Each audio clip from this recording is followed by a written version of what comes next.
So in the previous video we saw till the Mesopotamian civilization. Okay. So next is the Chinese civilization. So Chinese civilization, it is a special feature of all Asian civilization that they were established on river plains. Yes.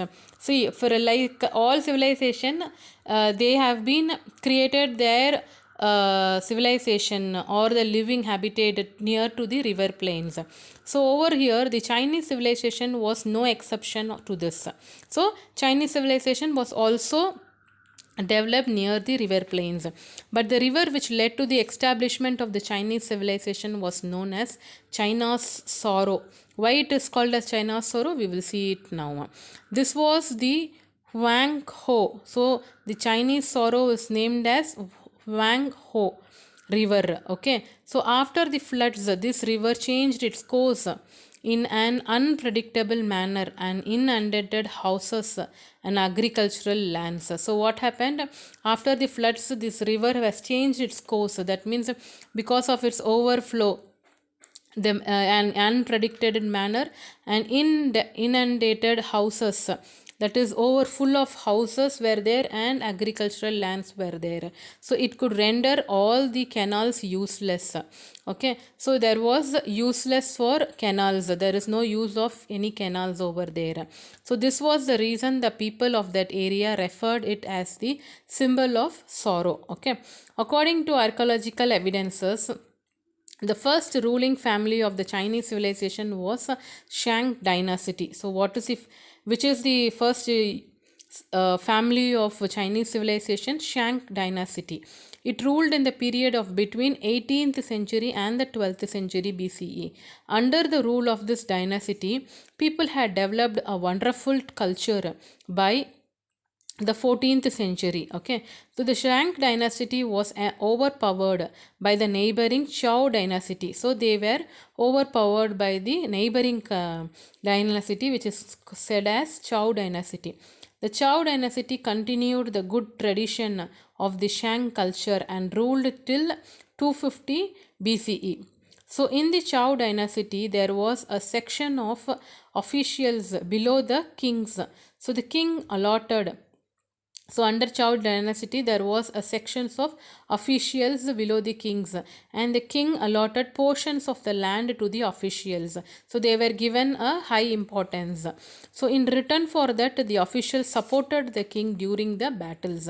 So in the social stratification, the communities in the next level were the merchants and the craftsmen. So first king comes, after that officials. So after that, who comes? Merchants and the craftsmen. Apart from them, we can find a great majority of peasants as well. Peasants, nothing but farmers. Okay, so in the lowest strata means strategy of social hierarchy were the slaves. Slaves are nothing but the prisoners of the war were made slaves by the kings. So the prisoners were the slaves for the king. The Shang king spent quite an amount of time in conquest and the battles. So okay, so that their time was spent by doing the conquering of the emperors and the doing the battles or war. Okay, hence the army was in prominence. So the army was very strong, so they were the conquerors. Conquerors means victorious persons. So the soldier enjoyed a dignified place in society. So the soldiers wore bronze helmets and the metal armors. Okay, these were the equipments of the soldiers. The bronze daggers are nothing but the swords, they will say, right? Axes, bows, and iron tipped arrows which they used have been found. The people of the Shang dynasty depended on agriculture. So they depended on agriculture. So they had a well organized system of irrigation. So they used to grow plenty of rice.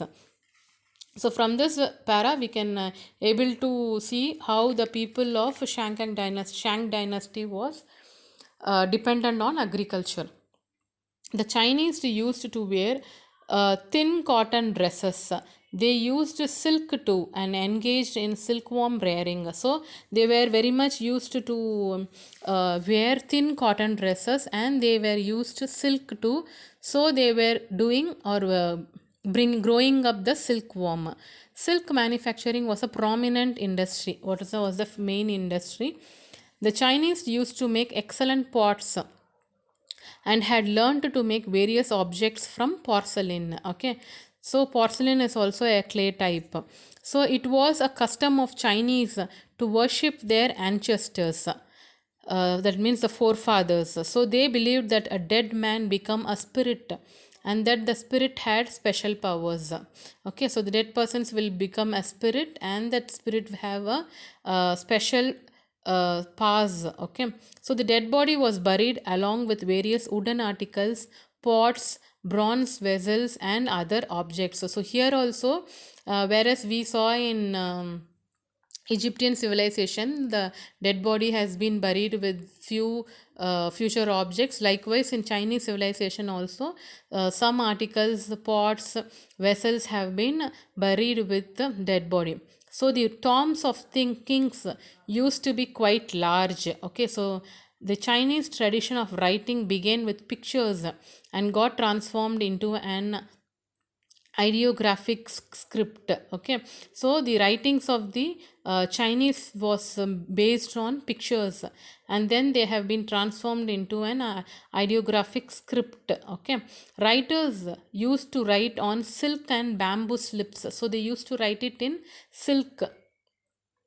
Porcelain and the Great Wall are the exceptional contributions of this culture. So the porcelain clay work and the Great Wall of China was an exceptional contribution of this Chinese civilization. So this is the Great Wall of China. You have, I think so, you have been seen in any picture or any image or anything in this about the Great Wall of China. Okay, so with this we have completed the ancient civilizations of the world, which is the three civilization: Egyptian, Mesopotamian and the Chinese civilization. I hope you have understood about it and able to go through it, and hope you understand each line. If you have any doubts regarding it, you can question me or you can ask me. Okay, so here with this I will be giving the notes for this lesson. Kindly complete it in your classwork so that it will be easy for reading. Okay, and I want everyone to go through the lesson so that you can be easily answered to any question which will be questioned from inside the textbook, not only the exercise part. Thank you.